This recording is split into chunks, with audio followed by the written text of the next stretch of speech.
메시지의 후속타로 이 살인마 문재인이가 왜 살인마냐? 노무현이를 죽이고 대한민국 국민들을 학살하려는 그런 인간이기 때문에 살인마 문재인이가 장악한 이 청와대는 도굴금 처리 주식회사다 이렇게 전했습니다. 마치 청와대가 이 도굴금의 그 작물 처리장인 것 같아요. 작물 처리장, 그죠? 자, 우리 정세 말씀 듣고 제가 사이사이에 좀 질문을 드리거나 또 코멘트를 하거나 하겠습니다. 말씀 들어보겠습니다. 예. 하진 않았는데 살다 보니까 별꼬라지를 다 봅니다. 예, 참 기가 찹니다. 기가 찹니다, 진짜로. 예. 인간이 살아오는 동안에 거짓과 진실은 항상 함께 해왔습니다. 어느 시대라도 거짓과 진실은 항상 공존해 왔죠. 거짓이 힘이 세어서 진실을 죽이려고 해도 그럴수록 진실은 허등허등 죽지 않고 살아난다고 배웠습니다. 책에 그렇게 써져 있습니다. 더욱 시퍼렇게 살아났죠? 예, 더욱 시퍼렇게 쁘득쁘득 듣기 나온다고 그랬어요. 예. 오늘은 청와대를 불법 점거하면서 가진 근무술수와 자신의 재상을 감추기에 급급하면서 또 도굴된 금을 팔아먹으려고 돈으로 바꾸려고 온갖 잔대가리를 굴리고 있는 그 문가놈의 민낯을 여과 없이 한번 보도록 하겠습니다. 오늘 이 메시지가 중요한 일을 제가 잠시 한번 코멘트를 넣으면요. 이런 질문들이 많아요. 제가 댓글들 유심히 보는 편인데 이런 질문이 가끔 나옵니다. 뭐냐 하면은 아니 문재인이가 왜 금이랑 연결되어 있는지 증거가 어디 있느냐 그 얘기를 많이 합니다. 왜냐하면 우리 정생님이 금을 발견한 시점이 2002년도 당시에 김대중의 말년이었고 바로 다음에 이제 노무현으로 바뀌는 때였기 때문에 그 당시에 문재인은 대통령도 아니고 왜 문재인이가 여기에 관련됐다고 얘기를 하느냐 하는 어떤 것이 그 질문에 많이 있는데 오늘 바로 문재인이가 이제 김대중 가고 노무현이 죽였고 그러고 나서 문재인이가 얼마나 살인마적인 행위를 했었고 이 금의 장물에 비로소 장물을 뺑뺑이 돌린 인간인지 한번 여실히 드러내는 좋은 메시지가 될 것 같습니다. 자, 말씀 들어보겠습니다.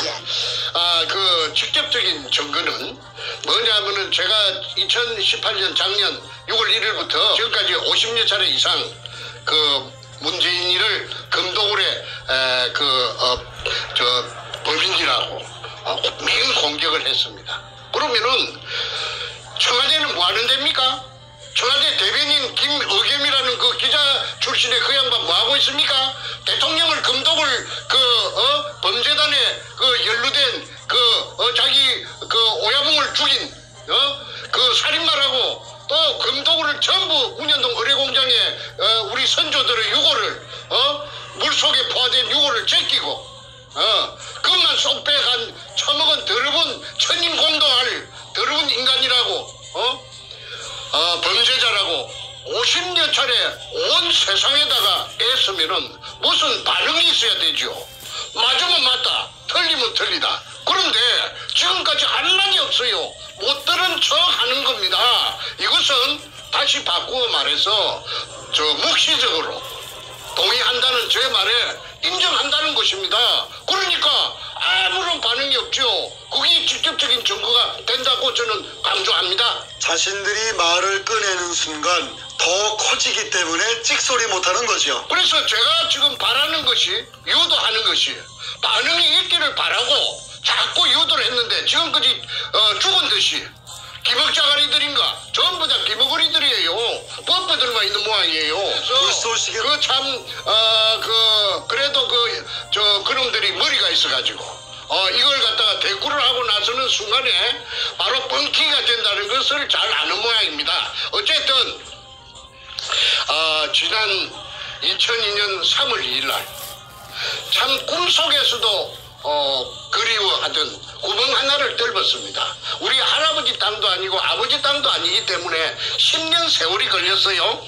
문현동 1219-1번지에 직경 60cm로 지하 안반층 16m를 뚫고 땅속에 숨어있던 그 지하 수평물의 천정을 관통하는 개가를 올린 것입니다. 그거는 현대 과학이 발달되어가 있기 때문에 땅속에 16m에 존재하고 있던 그 낯선 구리 하나 MRI 같은 기계에 걸린 것입니다. 그 MRI 기계를 갖고 온 데가 어디냐 하면은 대전에 있는 배재대학이에요. 배재대학 토목공학과에서 미국 하와이에서 그 기계가 들어온 지가 얼마 안 되는 기계를 제가 어떻게 알고서 그 돈을 주고 그 다음에 그 손홍이라는 교수를 갖다가 돈 그 당시 돈 300만 원을 주고 그래가지고 그 찾아낸 것이 그 구멍을 뚫게 된 것이죠. 그런데 이게 이제 그 물이 그 지상 17m 높이로 한 3시간 반인가 뿜었다고 제가 말했습니다. 그때 그 수압이 얼마나 셌던지 도굴단들이 선구자 방송에서 하는데 그런 사진이 여과 없이 분출하는 장면이 물기둥이 솟아오르는 장면이 있더라고요. 그런데 그 자기네들이 그 무식한 놈들이 돼서 물기둥이 솟아오르는 그 자체가 박숭이 굴이 아니라 하는 걸 나타내는 가장 중요한 증거인데도 불구하고 그걸 보여주더라고요. 내가 조금 전에 봤습니다. 물기둥이 막 셀이 하늘로 치솟아 오릅니다. 그때 그 광경이 산속 저 뒤에 있는 옹벽 안쪽에 어마어마하게 큰 그 공간이 존재하는 것을 나타내는 바로 물리적인 현상이고 증거입니다. 제1의 증거입니다. 무엇이라느냐 하면 토목공학에서 수리수문학에서 오리피스 현상이라고도 하고 그 다음에 분수대 현상이라고도 합니다. 우리 한국말로. 그거는 수압이 없으면 절대 올라올 수가 없는데 만약에 박숭이의 실패한 구리라였다면은 한 방울도 올라오지 않는다는 수자원공사의 육군 해석이 있어가지고 클 것이니까 높고 클 것이니까 물이 각 들어차갖고 재어 있다가 백주름이가 무식하네. 아니 그럼요. 그러니까 그 씨가 안 닿습니다. 그 다음에 또 하나 더 내가 말하겠습니다.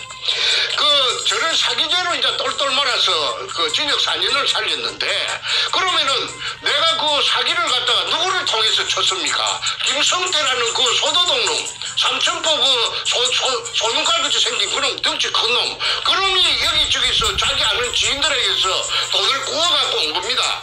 그 조건은 뭐냐 하면은 성공하면 10배로 준다는 그걸 보장을 내한테 해달라고 해서 내가 글자 몇 자 써준 그 죄밖에 없습니다. 그리고 그 돈은 그놈하고 내하고 갈랐었다고 판사 앞에서 그놈이 나는 한 30% 줬다고 하고 100만 원 같으면은 30만 원 그놈 새끼한테 줬다고 30% 줬다고 했고 그놈은 거짓말로 15% 정도 그렇게 15만 원 정도 받았었다고. 그러니까 그놈 새끼가 아무 직업도 없고 백수건달이고 집도 절도 없는 놈이 가족을 미기 살려야 될 거 아닙니까? 가족이 또 9인가 됐어요. 그런데 어째서 그러면 같이 갈랐었으면 사기 공범이 돼가지고 같이 진역을 살아야 될 텐데 그러면 쏙 빠주고 내만 전부 다 딸딸 말리 있어요.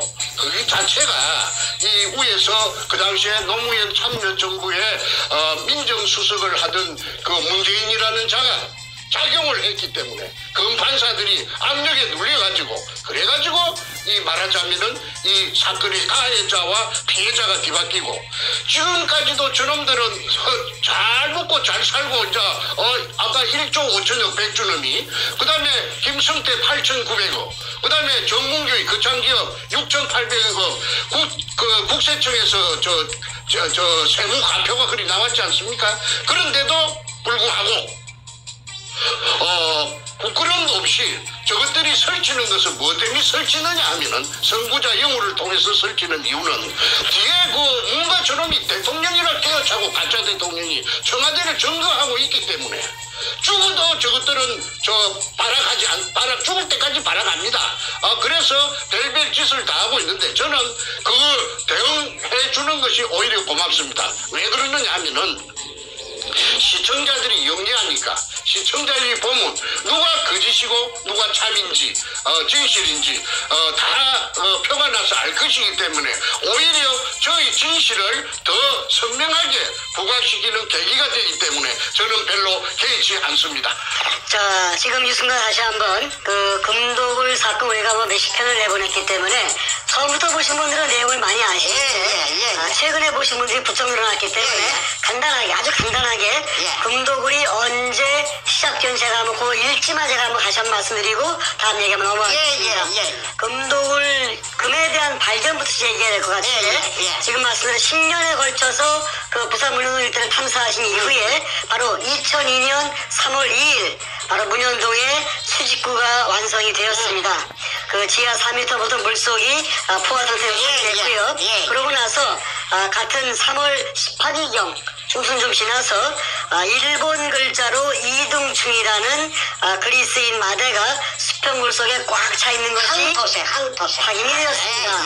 이 이둥충이라는 글을 쓴 것은 그 일본 일제 시대 때 그 굴이 완성되었다는 증거가 되겠지요. 그러고 나서 바로 며칠 얼마 뒤에 3월 말쯤 돼가지고 김성태 일당이 우리 정생님의 오른팔이 하는데 이 사람이 배신을 한 다음에 저한테 도구를 하자고 종용을 했죠. 그렇죠. 배신하면서 이 도구를 하자, 금을 빼돌리자고 이제 제안을 해서 국가에 신고하지 말고 그렇죠. 살짝 빼놓자고 했죠. 정생님은 이제 그걸 갖다가 반대했고 김성태는 도구를 하자고 맘먹기 때문에 이제 배반이 일어납니다.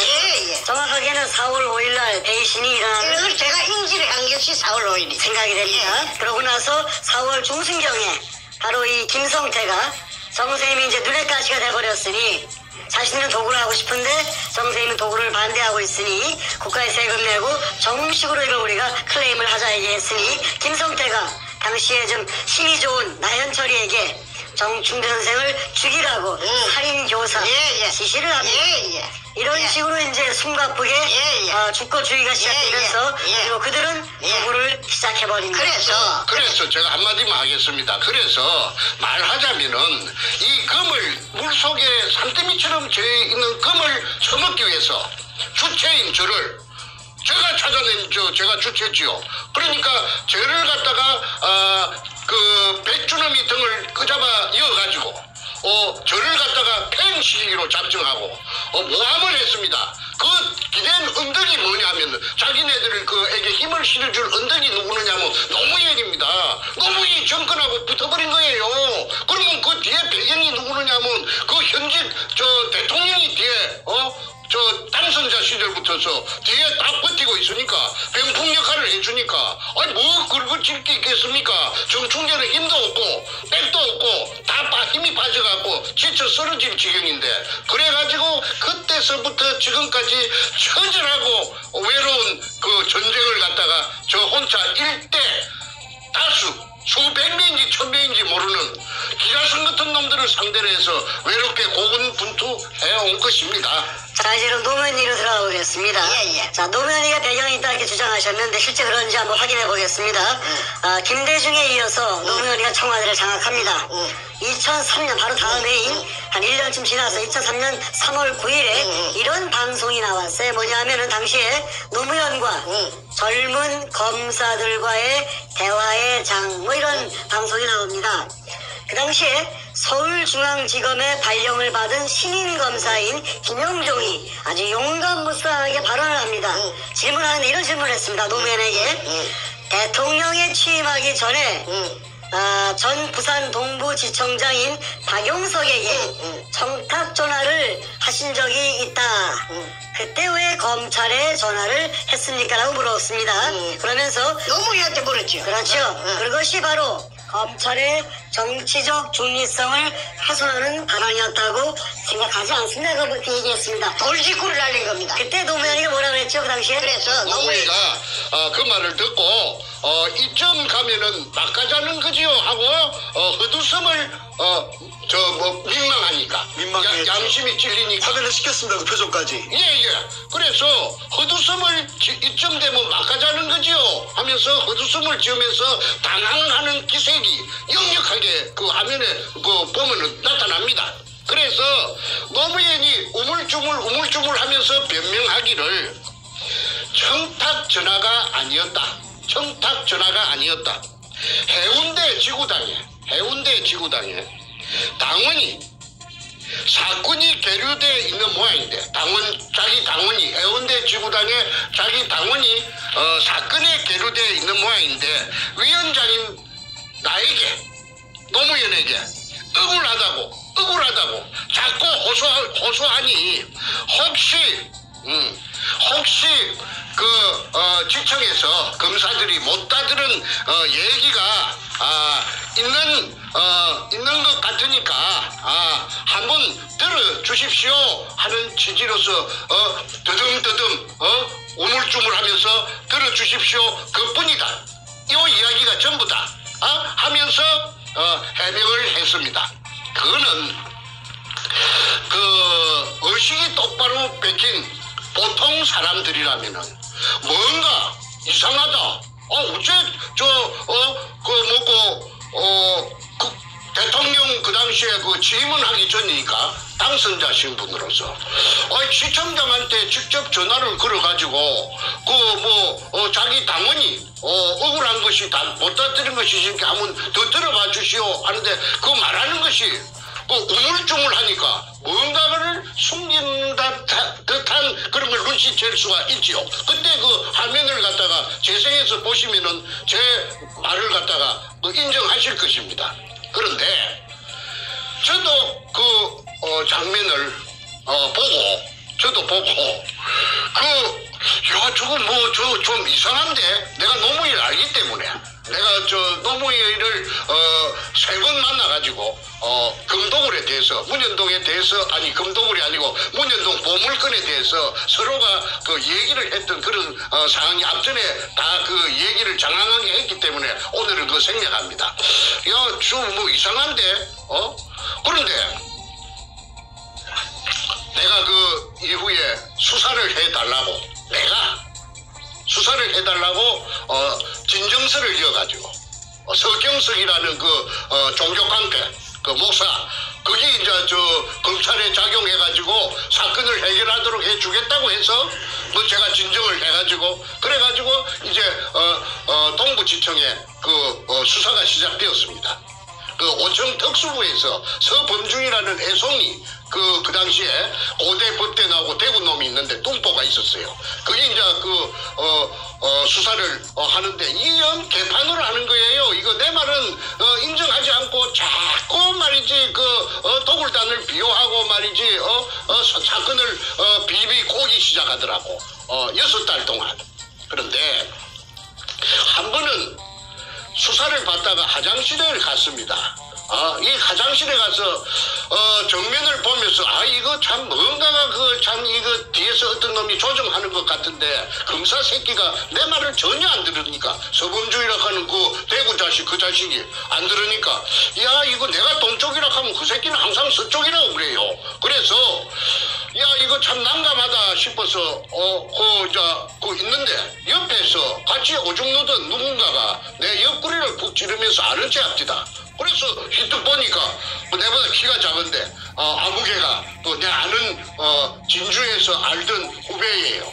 그 진주지청에 그 무전사로 있었는데 무전사.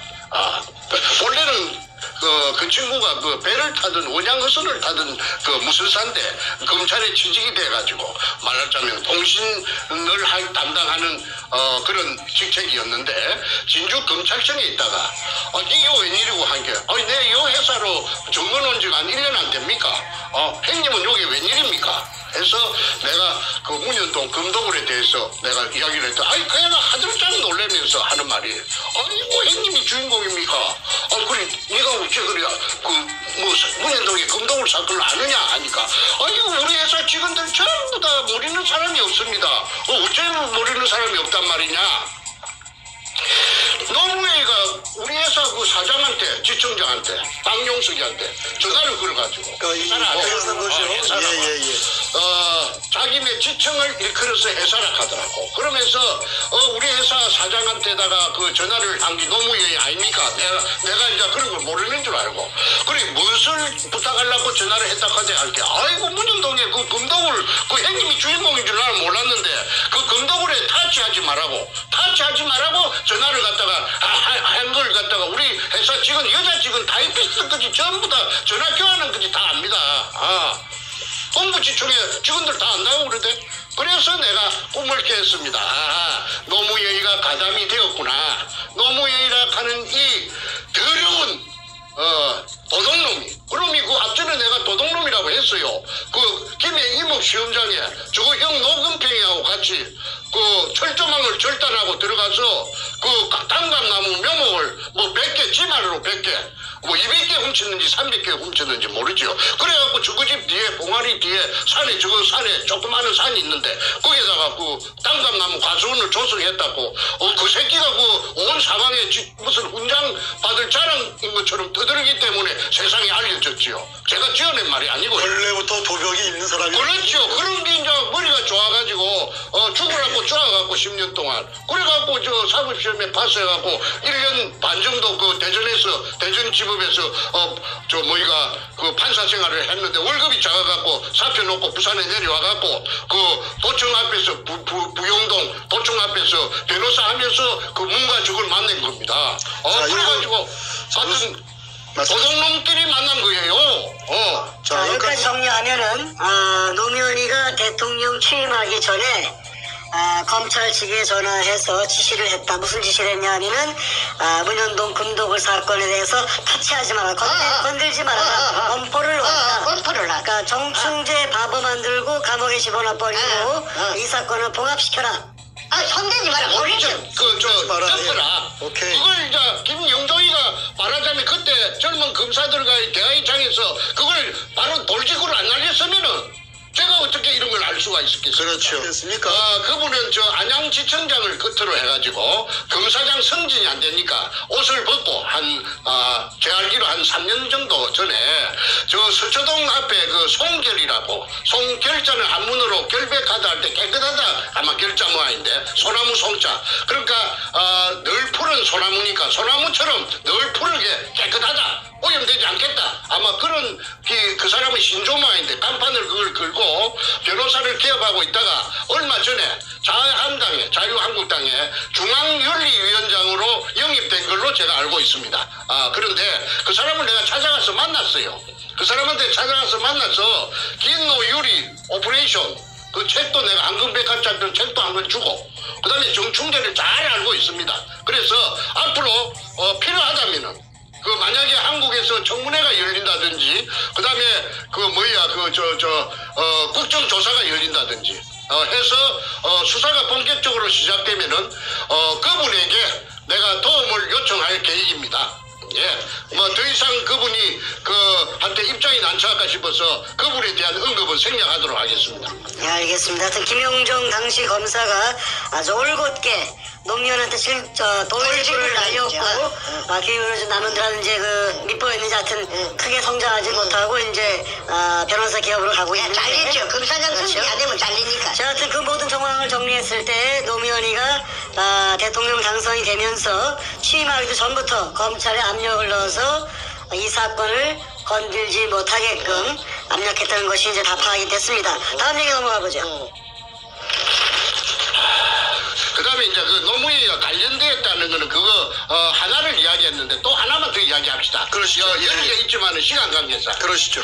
그 노무현이하고 그 도굴 두목 백주놈이하고는 모르는 사이가 아니고 아는 사이라요. 서로가 얼마 정도 아는 사이냐면 20년 같이 그 이전에 그 도굴 사건 이전에 한 20년 동안 동호회를 같이 했어요. 동호회. 그 증거가 있죠. 예, 동호회가 뭐냐면은 그 증거가 인터넷에서 제가 찾아냈습니다. 그 한국 열기구 협회라는 게 있어요. 그 풍선에다가 속구리를 달고 그 불로 피해갖고 날아가는 게 있는데 열기구 협회라는데 그게 노무현이가 그 25년인가 20년 되고 그 다음에 회장이 누구느냐면 그 백준음이가 회장이에요. 그래서 저 태평양을 건너가는 그 이벤트를 2001년도에 할 적에 저 백준음이가 총괄본부장이고 그 노무현이가 추진본부장입니다. 국회의원, 종로 국회의원으로서. 그래서, 그 두 놈이 그 묘하게 내가 연결고리를 찾으려고 내가 참말로 고생을 많이 하다가 내가 찾아낸 것이 열기구 협회 회원이었다. 그리고, 문현동의 금도굴에 열기구 협회의 그 간부들이 많이 동원되는 것이 김성태가 쓴 그 제주도 탐사일기 A4 용지 404쪽짜리에 그게 은종진이라든지 그 영감이 아마 나이가 많아서 죽었을 건데 그런 사람들이 많이 나타납니다. 그래서 이거는 한국 땅덩어리 생기고 유사일에 처음 있는 일이라 금이 산더미같이 도심의 그 한복판에서 땅 밑에서 나타났다고 하니까 누가 믿을 사람이 있겠습니까? 그러니까 사람들이 믿지 않는 그걸 금이 나왔다는 걸 안 믿는 그것이 오늘날 저를 17년 동안 죽도록 고생시킨 그 원인입니다. 예, 그래서 앞전에 한 번이라도 이와 유사한 사건이 있었다면은 제가 그렇게 고생 안 했죠. 벌써 해결됐죠. 그리고 일망타진되고 한국에는 큰 도움이 되고 부산시에도 큰 도움이 되었을 겁니다. 왜냐하면은 그 도굴 금이 나온 그 6월이 제에 있는 의뢰공장 그 실체가 1공장부터서 5공장까지 있는데 그 도면이 그 백준음이 가방 속에서 제가 입수해 갖고 안 있습니까? 그게 범내에 보면 범내에 보면은 한 부분이 끝에서 끝까지 4km입니다. 그러면은 그 도면 그 자체를 전부 다 그 4km라 하는 걸 대입을 하면은 한 15km, 20km가 동서남북으로 된다는 결론입니다. 그러면은 부산시 남구 지하에는 그 용호동까지 수산대학 용호동 용당 캠퍼스 있는 그런 쪽까지 UMO지 근처하고 그지 지하 왕국이 존재한다는 겁니다. 지하에. 그러니까 그것이 실체적인 그 자기 모습을 드러내면은 그 어마어마한 관광지가 될 수가 있죠. 부산시의 관광 자원이 부족합니다. 특히나 바다니까 한국에서 제일 큰 항구 도시니까 그 부산시에서 그 의뢰공장하고 지하 의뢰공장하고 그 다음에 바다하고 연계한 관광 상품을 만들어낸다면 아마 세계적인 관광 명소가 돼가지고 황금알을 낳는 거위가 돼서 부산시 재정에 엄청난 이득을 갖고 올 것이라고 제가 확신합니다.